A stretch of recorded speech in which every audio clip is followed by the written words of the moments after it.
Nicky, welcome to Darlington Football Club. You've had a long career in the game, nearly 2 decades. Last season, you were playing fairly regularly for Crewe when they won promotion. Obviously, you're thoroughly enjoying yourself and want to keep on playing. Yeah, I mean, I've always said, when I wake up in the morning, I stop enjoying football. I don't want to go to training, don't want to play games, then it's time for me to stop. But if anything, it's getting. I'm getting more and more excited every game and every match and every training session. So I think I'm just going to carry on for as long as my knees will hold out. To be honest, if I can reach the magic age of 40, I think I'll have done well, because I'll took me to 23, the 23rd season then in professional football, which is for me something to be greatly proud of. That's right, and there's not many people that play at the top level, or not even the top level of non-league until the age of 40. So it'd be great if you can achieve that. Yeah, I mean, it's just something that I've put a personal target on it. Whether it happens or not, it's a different story. But as long as I can, play games and train to the best of my ability, and the manager's happy, everyone else is happy, then I'm going to carry on doing it. Yeah. You started your career as a right back. I didn't actually. As a kid, when I was like 14, 15, 16, I was a centre forward, because I was always 3 or 4 inches taller than everyone else, so they just took me up front in the academies and stuff. And then it was only when I reached 16, I think, that I dropped back into. I played centre half, and then it was only under Sam Allardyce at Bolton that he transferred me to right back. And I loved playing there, because I could just get up and down, bomb on, put crosses in, and create chances for teammates. But I also enjoyed tackling and stuff like that back in the day. But you can't do much of that anymore. You can't do much of that anymore at any level. They put a proper stop on that of the FA and the referees. But yeah, that's what I loved to do years ago. Yeah. Talking about tackling, does it frustrate you as a defender when you see stuff on live Premier League games and on Match of the Day where there's barely a hand goes on a player in the box these days? This is it. And to go down. Yeah, it's every time I watch Sky Sports and stuff like that, every other little niggly tackles, a free kick and a yellow card a lot of the time, and it's just I think it's getting a bit out of hand now. You can't, the lower level, the lower leagues, the leagues that I've been playing with the last 4 or 5 seasons, you can get away with a bit more. There's a bit more leniency, but apart from that, I do get incredibly frustrated. Yeah. Do you get frustrated as well about VAR? Because again, there's some perfectly valid goals get chalked off for minor offences. But there's also, we've seen an instance just recently where a defender has accidentally handled the ball in his own area and he's had a penalty awarded against him.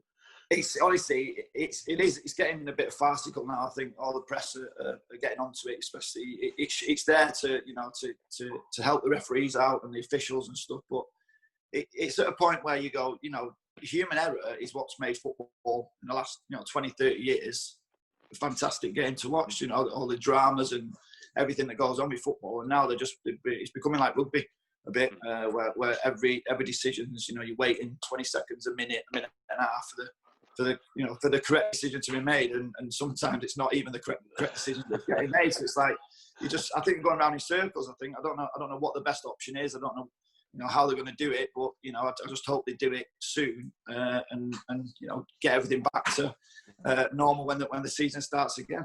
Yeah. You mentioned there about playing right back for Sam Allardyce at Bolton, but you were playing centre half for Crewe last season. Any preference? I can play both. I can play all along the back four, but I think in the last 2 years, 3 years, I enjoy it a lot more at centre half. I think because I can see a lot more of the game, and I think I can influence and help others around me from that position. I spoke to the manager, and I think that's where he wants me to play. But to be honest, I'll play anywhere along the back line, and I can do a job for the team. The couple of the Darlow lads already, Michael Little and Will Hatfield. A couple of characters. At Accrington and Stanley. Yeah, they're great lads, a couple of characters, and obviously I've been speaking to them over the past 4 weeks, and they've got nothing but good things to say about the manager, the club, the fans, etc. And they thoroughly enjoy their time there, and it made me think about it a lot more.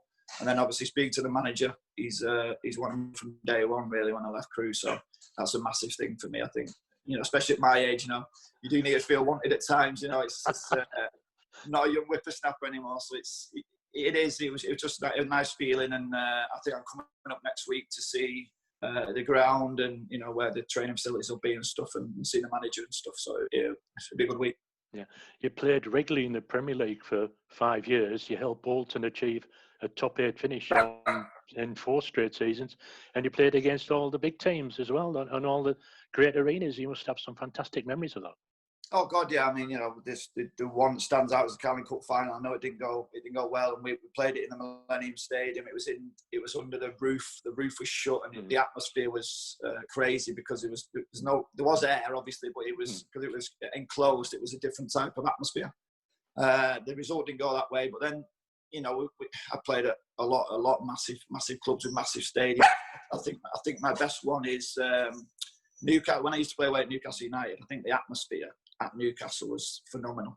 You know, there was 60-odd thousand fans, or 50-odd thousand, how many there was, and they were just tearing the roof off, no matter what the result was, no matter what the score was and stuff. And, you know, and then I played in European games. I played at Atletico Madrid, Sporting Lisbon, and it's, you know, you look back and it's you just take a step back, and I just think to myself, I'm a really, really lucky person to have been involved in such a good team at that time.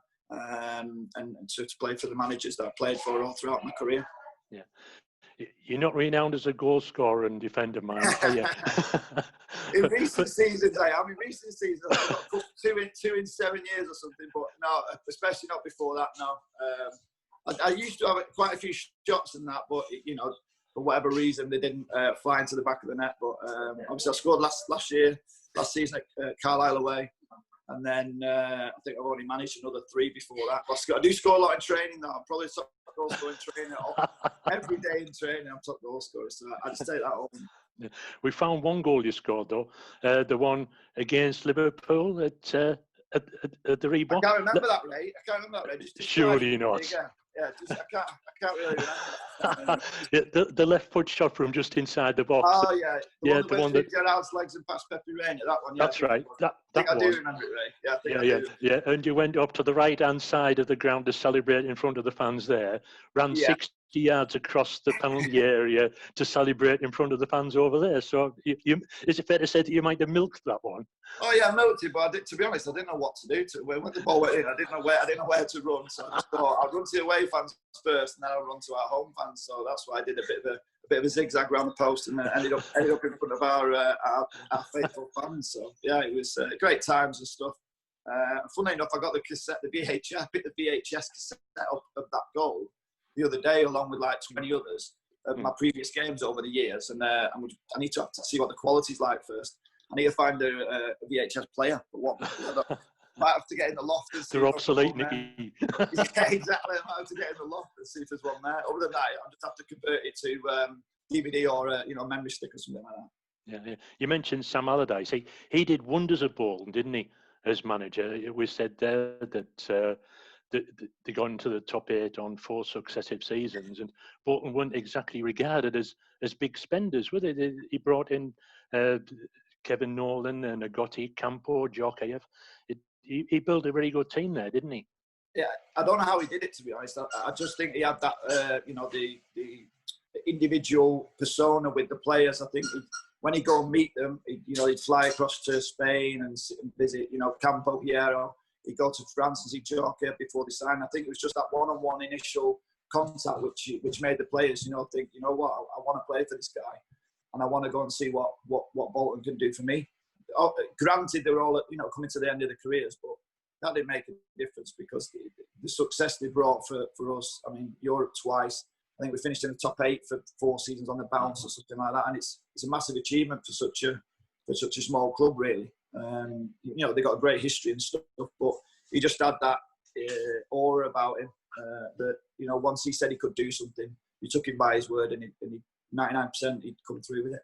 Yeah, you played at Bolton, I think, was it 7 or 8 years? So you must be disappointed to see what's happened to them since. That they're going to be starting next season in League 2.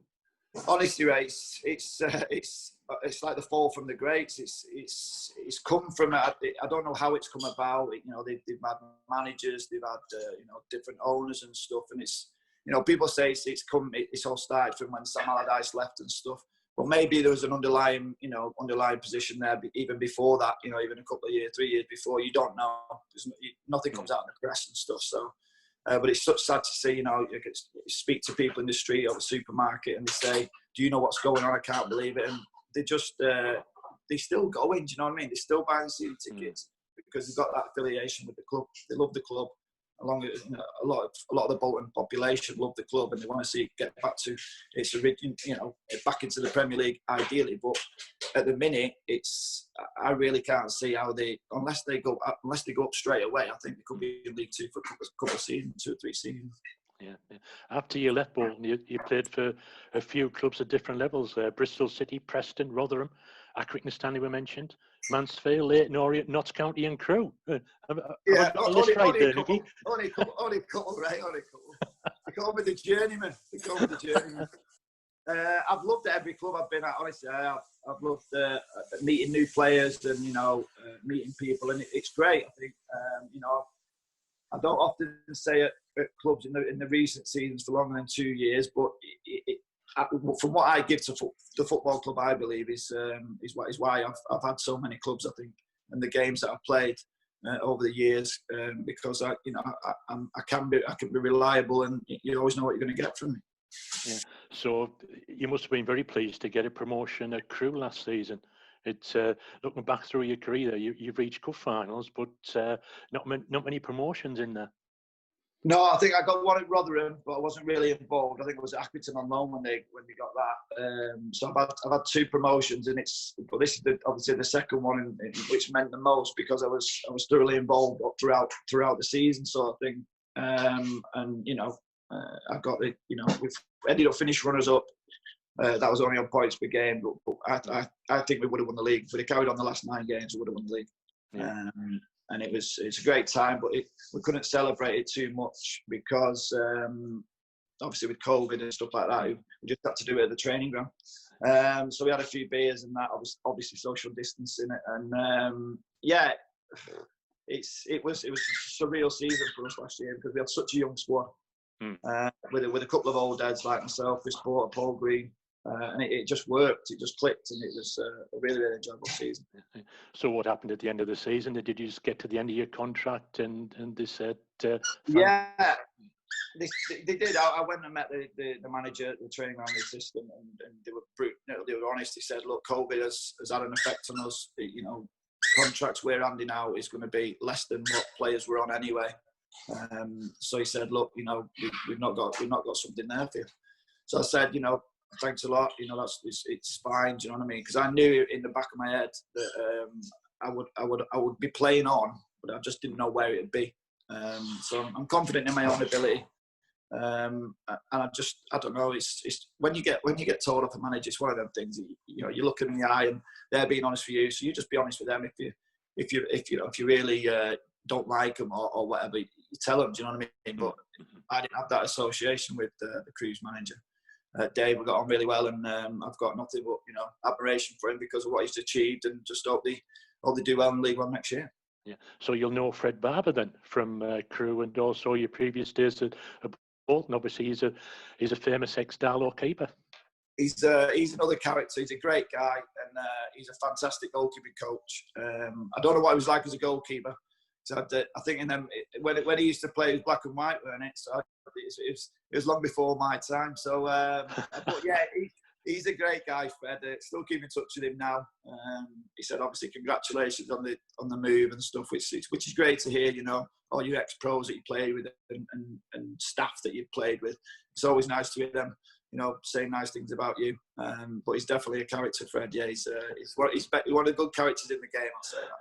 Yeah, he's a good lad. So when you got your release from Crewe, did you have quite a few clubs after you? Yeah, I mean, I spoke to 4 or 5, and but a few of them were in playoffs in different leagues and stuff, so they didn't know what was happening with the budgets and stuff like that. But I spoke to Alan really early on, and he came back with an offer. And we had a bit of a negotiation period, and we've ended up with a deal that I'm thoroughly happy with. I'm sure the club are, and I just can't wait to get started. But like I said before, that at the beginning, Alan's the main reason why I signed, because he always, you know, used to text me, ring me, say how things are going, and I told him, you know, that, you know, I am speaking to other clubs and stuff, but he said, no, just leave the ball in your court. Obviously, we want you, and that's why I've signed. So, what do you want to achieve now for Darlington? Help us win promotion and play every week? Exactly. That's the main aim. You know, 46 games is, you know, it's a long old season plus the cup games and stuff. So, I want to, if I'm fit, you know, I want to be, you know, available for selection, and hopefully I want to play as many games as I can. Obviously, promotion, you know, is the main goal. You know, getting back into the conference and then making that step up back to football league is where everyone wants to be anyway. And I think, you know, managing the team, the club, they've got the ambition to do that, and that's one of the other reasons why I signed.